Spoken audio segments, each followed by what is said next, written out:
పాడి కౌశిక్ రెడ్డి మరియు ఆయన అరికెపుడి గాంధీ మధ్య ఓ వివాదం నడుస్తూ ఉంది. కాంగ్రెస్ పార్టీలో చేరినటువంటి బీఆర్ఎస్ ఎమ్మెల్యేలు గాజులు తొడుక్కోండి, ఈ చీరలు కట్టుకోండి అని చెప్పి పాడి కౌశిక్ రెడ్డి చేసినటువంటి వ్యాఖ్యల తర్వాత బీఆర్ఎస్ పార్టీ ఎమ్మెల్యేలు రెస్పాండ్ కావడం జరిగింది. అలాగే పాడి కౌశిక్ రెడ్డి, నీకు దమ్ముంటే నువ్వు నా ఇంటికి వస్తావా, నేను నీ ఇంటికి రావన్నా అని చెప్పి అరికెపుడి గాంధీ గారు సవాల్ విసరణ జరిగింది. ఆ వివాదం ఏందో ఒకసారి వాళ్ళ మాటల్లోనే ఒకసారి చూసే ప్రయత్నం చేద్దాం. 11 గంటలకు నా ఇంటికి వచ్చి జెండా ఎగరేస్తాను కదా, రాకపోతే కైశ్వరెడ్డి 11 గంటలకు నా ఇంటికి వచ్చి జెండా ఎగరేస్తాను కదా, రాకపోతే 12 గంటలకు నేను ఇంటికి వస్తా. బ్రోకర్ నా కొడుక పార్టీలో చేరి పార్టీని బస్టు పట్టించింది కాక, పాత ముఖ్యమంత్రి గారిని నాశనం చేసింది కాక, కాంగ్రెస్ పార్టీ నుంచి కొంతమంది పెద్దలను తీసుకొచ్చి బీఆర్ఎస్లో జాయిన్ చేస్తామని చెప్పి తీసుకొచ్చినటువంటి బ్రోకర్ నా కొడుకు నువ్వు బ్రోకర్ నా కొడుకులతో నా ఇంటి మీద జెండా ఎగరేసుకోవడానికి సిద్ధంగా లేం. చేతులు కట్టుకుని కూర్చోలా. నా కొడుక నువ్వు నేను తేల్చుకుందాం రా. ధైర్యం ఉంటే నా కొడుక, లేకపోతే నేను వస్తా. నా పోలీస్ సిబ్బంది కూడా అవసరం లే, వాడు మేము తేల్చుకుంటాం. ఇది బీఆర్ఎస్ పార్టీకి నాకు కాదు యుద్ధం, కౌశిక్ రెడ్డి గారికి నాకు యుద్ధం. తేల్చుకుందాం, నువ్వు నేను బాంచ దేనికైనా సిద్ధమైన కొడుక రా, తేల్చుకుందాం. ఇది పాడి కౌశిక్ రెడ్డి వ్యవహారంలో అరికెపుడి గాంధీ రెస్పాండ్ అయినటువంటి విధానం. అంతకుముందు పాడి కౌశిక్ రెడ్డి బీఆర్ఎస్ పార్టీ ఎమ్మెల్యేలను కాంగ్రెస్ పార్టీలో చేరిరని చెప్పి చెప్తూ వాళ్లకు చీర గాజులు పంపిస్తున్నానని చెప్పి పాడి కౌశిక్ రెడ్డి చెప్పడం జరిగింది.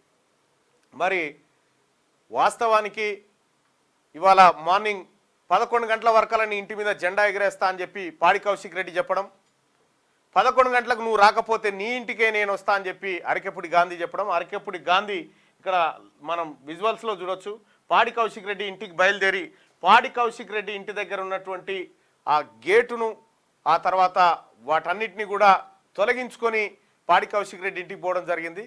ఇక కొద్దిమంది ఆయన చీరలు ఈయన చీరలు అంతా కలిసి ఆ పూల కుండీలు అద్దాలు బలగొట్టుకోవడం జరిగింది.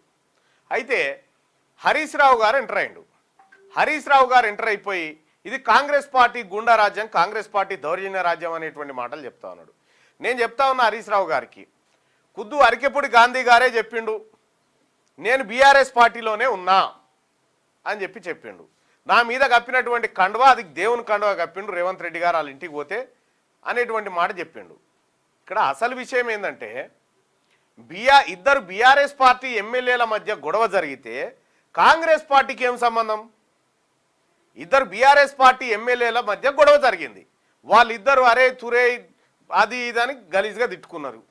తిట్టుకుంటే దానికి కాంగ్రెస్ పార్టీకి ఏం సంబంధం హరీష్ రావు గారు? నేను అడుగుతా ఉన్నా. తగుదునమ్మా అని ఊరుకొచ్చినావు, ఊరుకొచ్చి పాడి కౌశిక్ రెడ్డికి అండగా నిలబడ్డావు. మరి అరికెపుడి గాంధీ కూడా మీ పార్టీ ఎమ్మెల్యేనని చెప్తానే ఉండు కదా, నేను ఇంకా బీఆర్ఎస్ పార్టీలోనే ఉన్నా, నేను బీఆర్ఎస్ పార్టీకి రాజీనామా చేయనే లేదని చెప్పి ఆయన చెప్తూ ఉన్నాడు కదా. మరి మీ బీఆర్ఎస్ పార్టీ ఎమ్మెల్యేను మీరే బయటికి వెళ్ళగొట్టే ప్రయత్నం చేస్తూ ఉన్నారా? మరి హరీష్ రావు గారు అరికెపుడి గాంధీ గారు బీఆర్ఎస్ పార్టీ ఎమ్మెల్యే కాదు అని మీరు చెప్పదలుచుకున్నారా ఈ వ్యవహారంతో? ఇలా పార్టీ ఫిరాయింపుల గురించి బీఆర్ఎస్ పార్టీ నాయకులు మాట్లాడుతూ ఉన్నారు. దాదాపు 39 మంది ఎమ్మెల్యేలను కాంగ్రెస్ పార్టీ బీఎస్పీ అలాగే టీడీపీ నుంచి మొత్తం అందరిని విలీనం చేసుకొని గతంలో మీరు చేసినటువంటి అరాచకాలు దుర్మార్గాలన్నీ ఇలా కాంగ్రెస్ పార్టీ మీద నెట్టేటువంటి ప్రయత్నం చేస్తూ ఉన్నారు. ఇద్దరు బీఆర్ఎస్ పార్టీ ఎమ్మెల్యేల మధ్య గొడవ జరుగుతూ ఉంటే కాంగ్రెస్ పార్టీకి ఏం సంబంధం? ఇవాళ పాడి కౌశిక్ రెడ్డి గారు ఇవాళ కొత్తగా కాదు, ఆయన హుజురాబాద్ ఎన్నికల్లో బిడ్డను భార్యను అడ్డం పెట్టుకొని మా శివయాత్రకు రారని చెప్పి అక్కడ గెలవడం జరిగింది. ఆ తర్వాత గవర్నర్ తమిళసై గారు ఉంటే ఆమె మీద దురుసుగా ప్రవర్తించడం జరిగింది. మొన్నటికి మొన్న సీతక్కను అవమానపరుస్తూ మాట్లాడడం జరిగింది. సీతక్కను అంటే మహిళలంటే అసలు గౌరవమే లేకుండా మహిళలు ధరించేటువంటి చీర, మహిళలు ధరించేటువంటి గాజులను మీడియా పరంగా చూపెడుతూ ఈ మగవాళ్ళని కట్టుకోండి అని అంటే దాని అర్థం ఏంది అనేది కాంగ్రెస్ పార్టీ వైపు నుంచి వచ్చినటువంటి స్పందన. కాంగ్రెస్ పార్టీ మహిళా విభాగం అందుకోసమే బీఆర్ఎస్ పార్టీ ఆఫీస్ ముట్టడికి బయలుదేరారు. బీఆర్ఎస్ పార్టీ ఆఫీస్ కాడ గొడవలు జరుగుతూ ఉన్నాయి. బీఆర్ఎస్ పార్టీ ఆఫీస్ దగ్గర పోలీసులు మోహరించారు. బీఆర్ఎస్ పార్టీ కార్యకర్తలు ఓవైపు, కాంగ్రెస్ పార్టీ కార్యకర్తలు ఓవైపు ఉన్నారు. ఇది బీఆర్ఎస్కు కాంగ్రెస్కు మధ్య యుద్ధం అంటే బీఆర్ఎస్ భవన్ కాడ జరుగుతుంది. కానీ పాడి కౌశిక్ రెడ్డికి ఆ తర్వాత అరకెబుడి గాంధీకి మధ్య జరుగుతున్నటువంటి కొట్లాట ఏదైతే ఉందో అది కంప్లీట్గా బీఆర్ఎస్ ఇంటి పంచాయతీ. అది